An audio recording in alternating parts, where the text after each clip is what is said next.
Drapes has the day off. He's back with us tomorrow. But that's all right. Look who's here. It's the High Flyer. That's right. He's playing my theme music, too, boy. That's Snoop Doggy D-O-double-G. I be quiet, but when he leaves, I be talking again. That's right. Big Purr.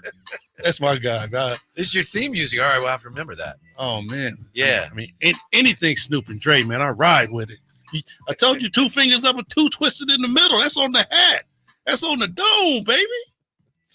It's a special moment here because Henry's in to give us his season review of the Kings. We got a lot to get to still, but I was hoping, and I think he's gonna deliver for us. I was hoping he'd tell us who his Old Roy dog of the year is from the Kings. And Jay just ended up with a whole bag of Old Roy. Hey, man, I'm gonna tell you this. I'm not gonna dog nobody game by putting that label on them at all. I can't do that to none of my Sacramento Kings, boy. I'm gonna tell you what, I probably have to ride by with my windows up because somebody gonna be like, there he is, get him. Well, you dog of the year though. Can we? You have a dog of the year for us? No, not for the Kings. I mean, in a good way, like the dog. You know what? Like, in a good way, the dog. See. I'm not saying like. Wait. You got to really pronounce it, man. Dog is D-O-G. That's Old Roy dog. When you talk about a dog, that's D-A-W-G. Okay, that's what I'm talking. Yeah. That's what I mean. We're gonna get your street cred a little higher. I wouldn't ask you to take shots at somebody. Yeah, but you know what? The D-A-W-G got to be Keon Ellis. Okay. The dog. I mean, he really showed me a lot, man. And I'm gonna tell you why I'm so proud of this young man, because when you got to get it from the mud, when you got to get it from the dirt, he wasn't drafted high. He wasn't a guy that came in with a big name. He wasn't a guy that came in and said, okay, we really want to give this guy a look. This dude had to go down to the G League and work. Yeah. All right. And grind and then come up to the big league, go to Vegas, put in work, still go back to the G League and grind every day, grind it out in practice. And then when you get your chance, it's like, okay, I'm ready. I'm on the big stage. Come out and really show what you can do. Man, I told him this had to be like the last second to the last game. He came out and I saw him and I told him, I said, bro, I'm so proud of you, man. The way you've handled this situation, I salute you and you deserve everything that's coming your way. Mm-hmm. Every time he met with the media, so I just knew him that way. I didn't know him like you did, talk to him personally. But every time he talked about what he did, how he did it, he just said it very matter-of-factly. It wasn't like he had accomplished anything yet. It was you had a great game. What do you think? He's like, well, we have a game tomorrow, so I have to get ready for the next game. Oh, for sure. And and the thing about it is that he ain't solidified nothing yet. Right. I mean, he got the contract. Great. We're happy for you for that. But he's still trying to push to where he wants to be one of the best players out there on the floor. Yeah, he started for us, but is he going to have that starting position next year? I think he's still going to have to put in major work. Now, he's going to be a part of the rotation, but in order for him to be starting in the Sacramento Kings uniform, he's still got to put in major work. Do you think the Kings need more of that dog? Because that's what Jay and Drape say they want. Jay wants like P-Bev. Well, let me tell you, I don't know about Patrick, but Dylan Brooks. You know what? DB would be good. I would ride with him. All good teams has that one guy.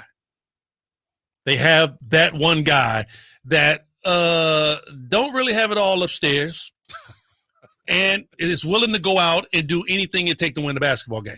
That is going to make the other team feel him. Of course. I'll give you a prime example. When we had Ron Artest. Mm-hmm. Yeah. I really didn't understand the magnitude of Ron Artest until he really got here. And I like Ron. Ron was a good dude. Yeah, I know. But I do also understand this. It was some guys that was like legitimately scared of him when he got on the basketball floor.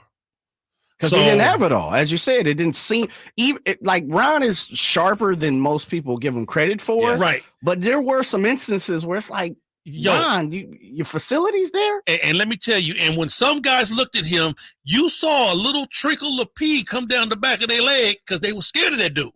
So I don't care how talented you are, that takes some of your talent away. I'll give you another prime example. And I love this dude too. The grind father. Tony Allen. Oh, okay. Mm-hmm. Tony Allen. When KD was just killing everybody, just running through the league, Memphis put Tony Allen on KD, man per man, mano y mano, and this dude didn't ask for no help. If KD was averaging 28, 30 against the grandfather, he was at 16, 18. And that's what I'm saying. You are doing your job because that dude didn't back down from nobody. Mm-hmm. He might have had a screw loose, but he didn't back down from nobody, and that helped that team win. Those guys obviously are not that common. They're not easy to find. No. I mean, the Draymond Greens of the world is not that hard. I mean, it's very hard to find.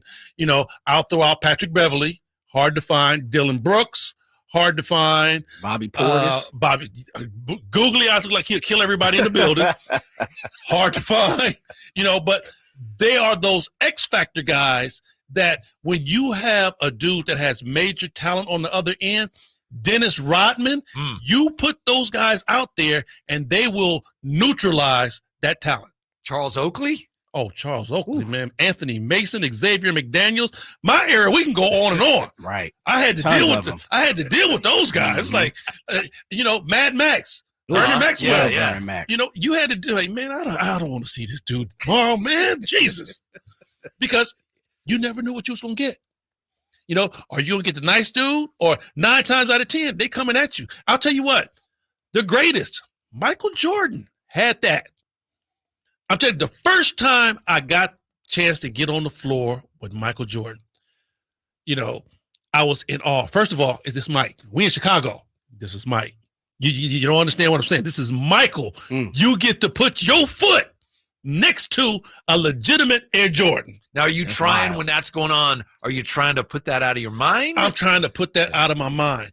And the thing about it is that I didn't know, because we had Danny Ainge on the team at that time. I didn't know that Danny Ainge and Michael Jordan was that cool. They're friends, right? Yeah. They would go out and play golf before the games.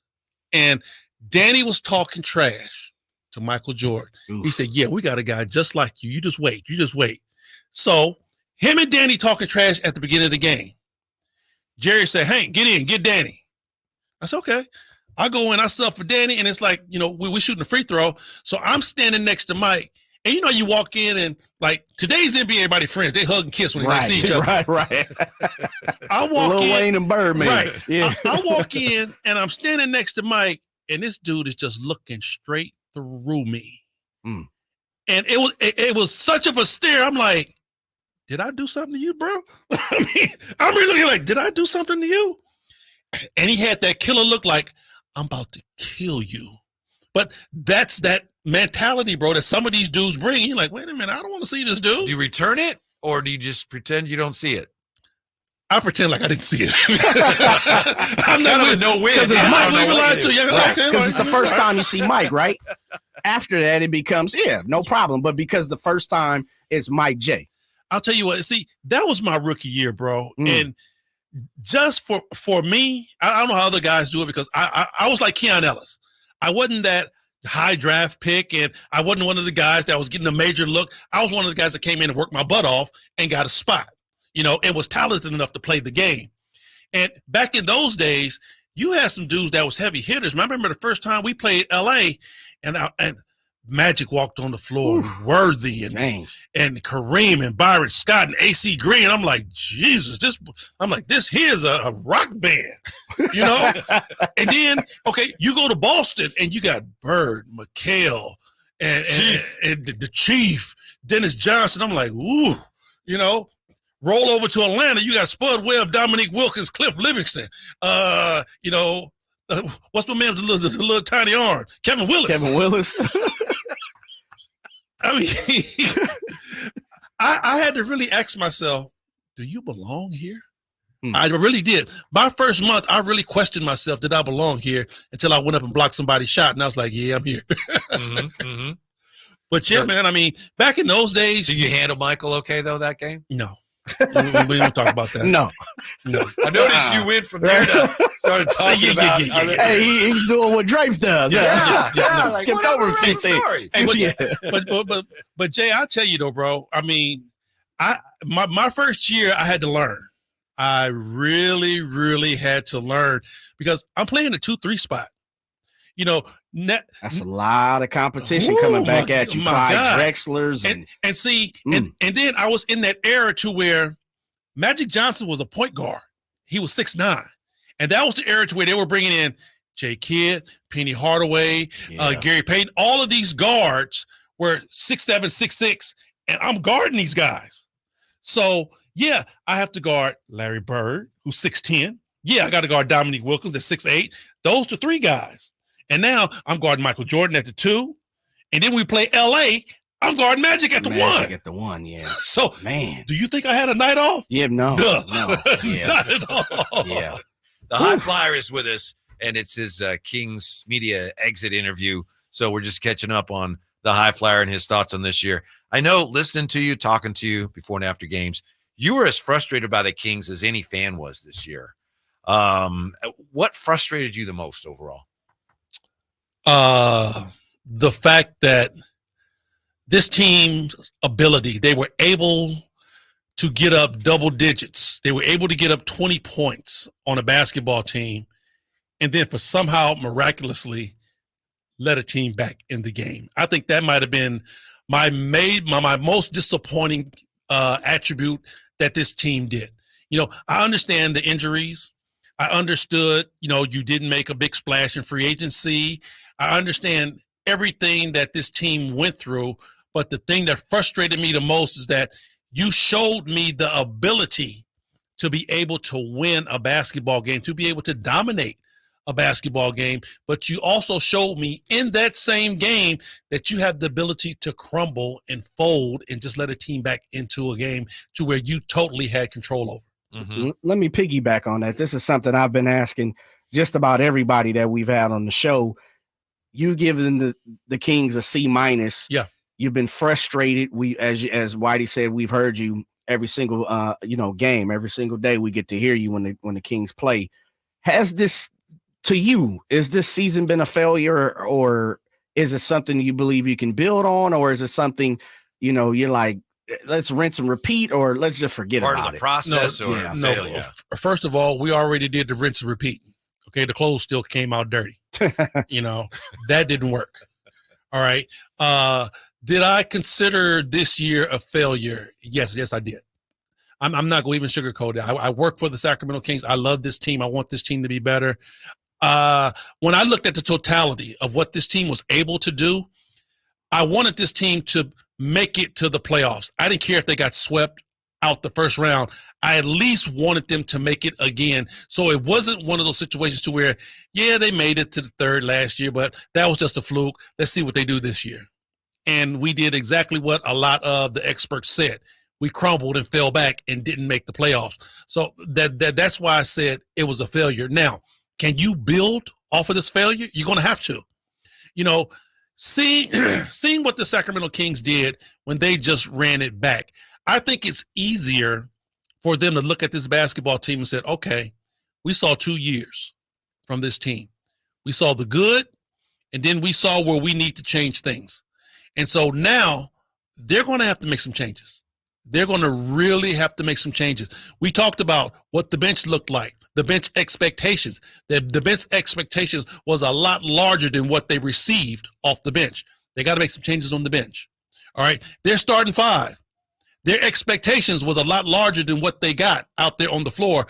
They're going to have to make some changes in that starting 5. Your former coach was on with us, Jerry. He said a couple weeks ago, he said they need 2 new starters. Would you agree with that?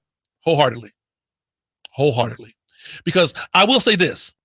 I will say this. And I know the Sacramento Kings were looking at this and saying, okay, maybe, just maybe,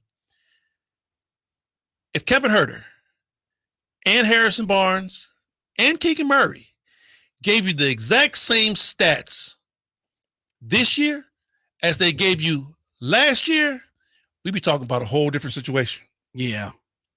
We'll be talking about a whole different situation. Kevin Huerter. I mean, and I don't mean to pinpoint of that, but what Kevin Huerter gave the Kings the first year compared to what he gave them this past year, it was night and day. Played a part, definitely. It was night and day. I mean, you know what? You can throw injuries, you can throw whatever you want out there. We're just talking about the end-all, be-all of productivity. Yeah. It wasn't where it was last year. Harrison Barnes, it wasn't where it was last year. And even with Keegan Murray, I mean, I'm going to give Keegan a little bit, just a little bit, but the way he shot the ball and what he did on the offensive end was a hell of a lot better than what he gave us this year. Took a step back. I mean, most players do. And like I said, I'm not judging, I'm not being critical on him because he's still learning to play this game. Mm-hmm. So, but what you got out of Harrison, what you got out of Kevin, wasn't what you expected. Of the teams that finished behind the Kings this year, I know I have an answer in mind, but which team scares you the most in the West? I would say Memphis. Oh yeah. But you make a great case for Houston, San Antonio. Hey, I'll tell you what, Memphis was just desecrated with injuries. I mean, they lost all their team, for injuries. So if they get half of the guys back, they're going to be a problem. I'm sorry. Yes, they are. You know what? Hats off to Ime. I salute him because he got a young basketball team and brought those guys together and made them believe that they can compete in this league, and they came and shocked some folks. Yeah, they were this close to making that. Now, are they going to shock some people next year? Maybe not. But I'll tell you what, he got them playing great basketball this year. San Antonio, you're going to have Wemby. They're probably going to make some moves. Pop's still going to be there. I'd never bet against Black.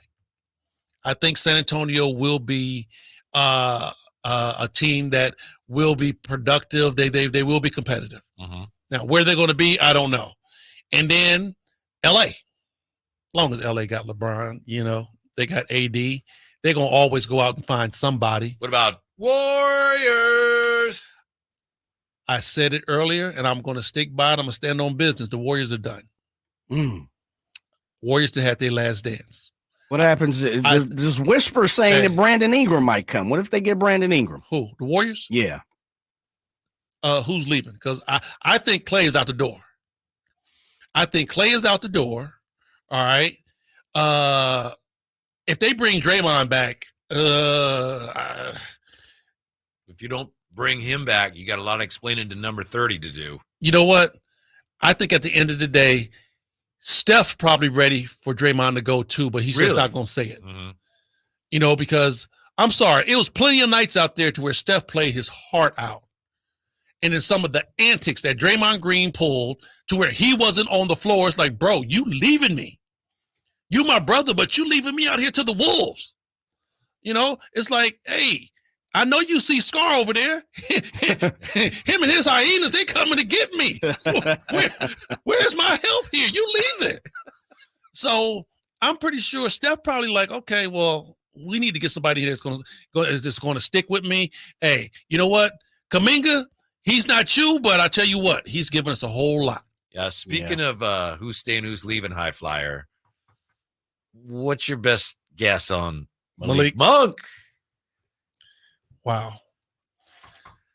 I'm torn with this, really. I really am. I look at it from both sides. And so let me give you the player scenario. This is Malik Monk's biggest contract he's going to get. And I'm pro player 150%. I'm sorry. I'm always on take the money. Take the money. Because at the end of the day, I don't care what you say. It's all about what line you stand in when you walk into Wells Fargo. Take the money.